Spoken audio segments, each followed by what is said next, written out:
Hi, I'm Prof. Johnny. Welcome to Goodwill Training and Assessment Center Incorporated.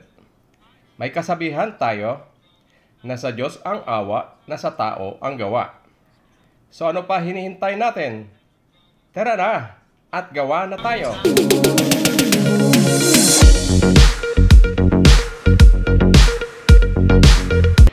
I'm going to perform phasing operation in the lathe machine. But before that, let me explain first about phasing operation. Phasing is a lathe machine operation in which the workpiece is cut on its end perpendicular or 90 degrees to its axis of rotation.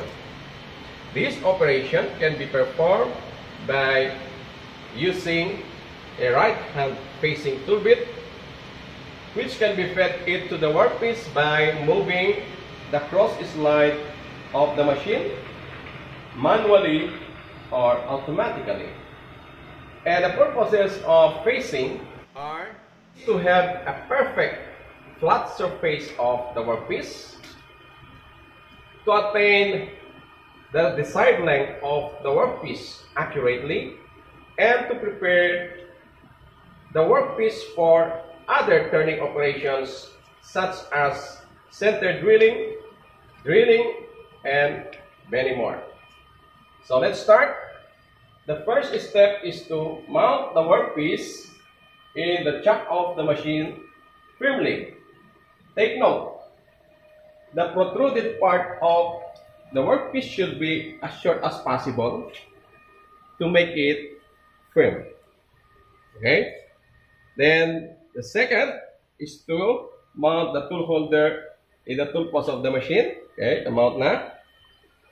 Then the third step is to mount the tool bit in the tool holder. Okay, wag mo na masyadong maigpit. Then position the tool post 30 to 45 degrees towards the face of the workpiece. Then ilapit natin. Then, silipin natin eye level, pinakagitna ng workpiece. Okay. Higpitan na natin ang tool holder.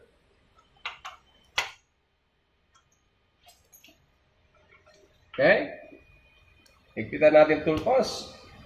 Then, take a light cut on the face of the workpiece towards the center line of the workpiece.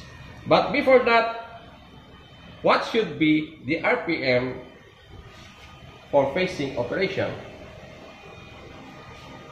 Honestly, this has been a dilemma of the machinist in performing phasing operation in the lathe machine. Why? Because phasing operation is very different from other turning operations like straight turning or longitudinal turning, in which the cutting speed can be maintained using constant RPM. While in phasing operation, constant RPM reduces the cutting speed because the diameter of the workpiece gradually decreases by an amount of feed of the cutting tool or tool bit per revolution of the workpiece until the cutting speed becomes zero when the tool bit approaches the center line of the workpiece. And low cutting speed can cause built-up edge of the workpiece, or sa Tagalog, naghihimulmul dito sa mukha ng workpiece, lalo na sa gitna. That's why Dr. Edmond Isacong, the author of Cutting Tool Engineering, also recommended constant cutting speed for phasing operation and not constant RPM. Now let's try to analyze this. Constant cutting speed for phasing operation requires the lathe machine to have variable spindle speed or RPM that will automatically increase the RPM while the diameter of the workpiece gradually decreases due to the feed of the tool bit towards the center line of the workpiece so that the cutting speed will be maintained and the built-up edge of the workpiece will also be avoided. The problem is no lathe machine that is equipped with variable spindle speed or RPM that will automatically increase or decrease the RPM while performing facing operation. So we have no other choice but to use constant RPM. So what should be the RPM for facing operation?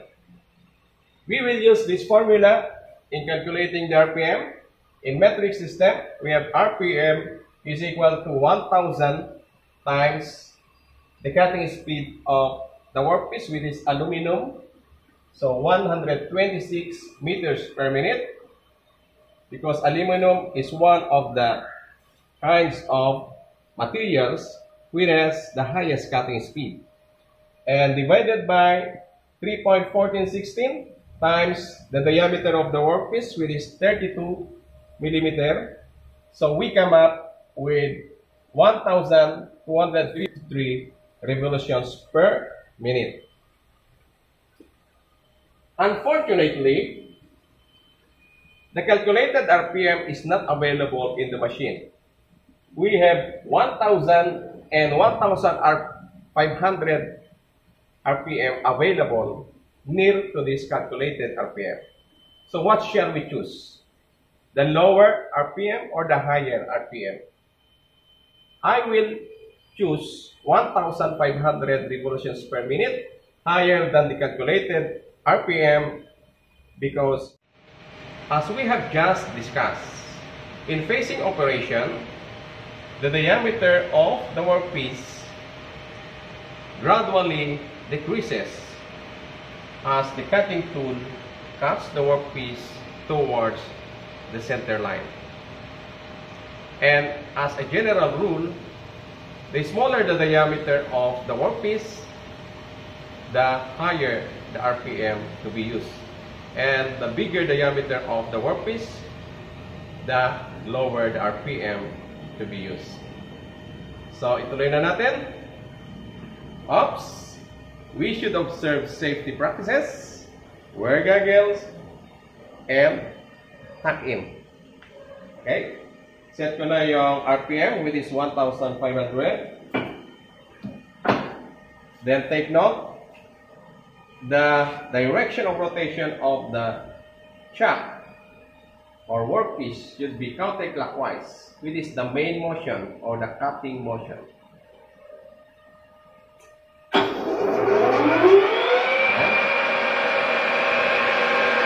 Lapit ko na. Take a light cut on the face of the workpiece. Malapit sa gitna. Then, pakain natin hanggang sa center line. Then, ilabas.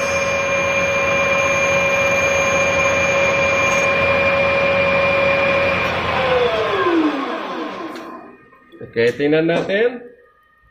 O, may nakikita akong uncut sa middle part. Okay, nakakapa ko din. So, make use of it as our reference in the final setup of the tool bit.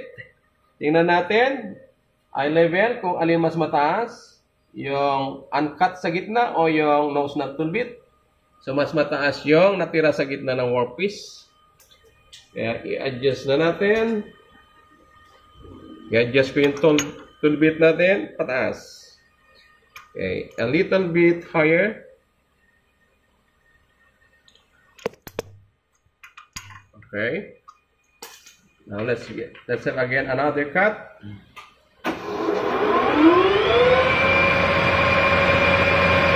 Pwede na muna sa labas, papasok.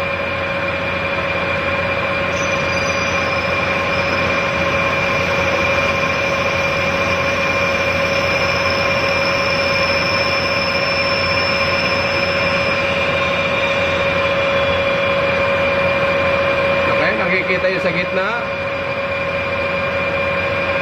Okay.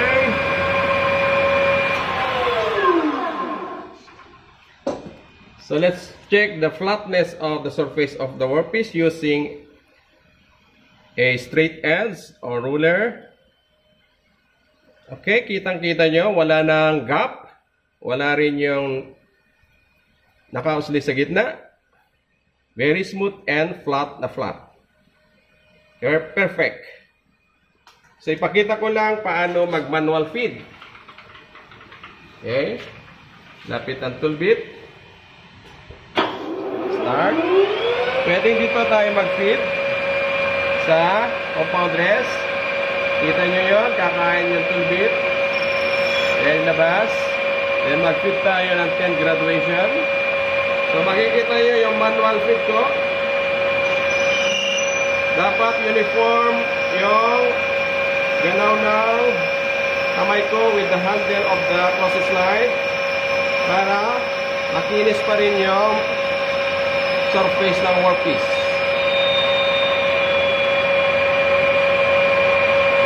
Okay?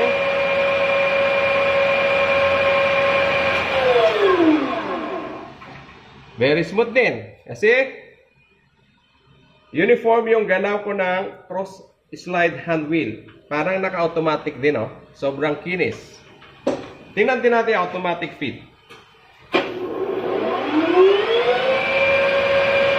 So, pwede tayo mag-feed. Pwede rin dito sa hand wheel ng carriage assembly.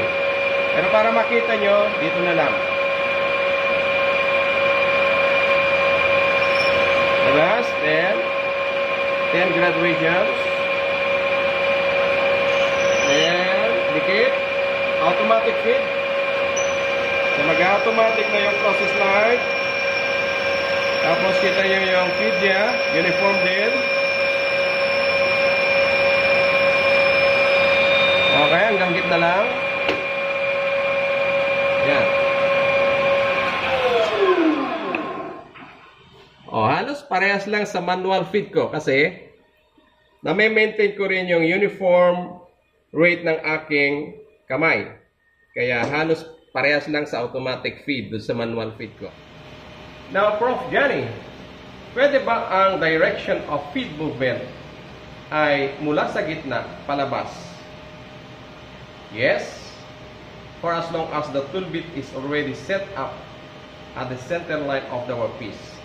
And because we use right hand facing tool bit which has two cutting edges, front cutting edge and side cutting edge. When the direction of feed movement starts from the center line of the workpiece towards the outside surface, the side cutting edge and the nose of the tool bit cut the workpiece.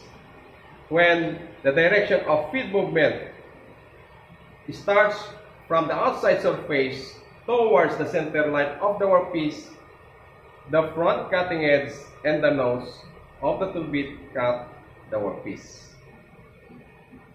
Now, take note. When cutting the workpiece, on this part, it is the part of the workpiece that should be cut only. Never beyond the center line on this part of the workpiece. Kung dito nanggagaling yung feed movement, papunta sa center line, hanggang dyan sa center line lang natin. Kung mula rito sa gitna, palabas, mula lang sa gitna ng workpiece. Never beyond this center line or on this part of the workpiece. Dahil, there will be no cutting action.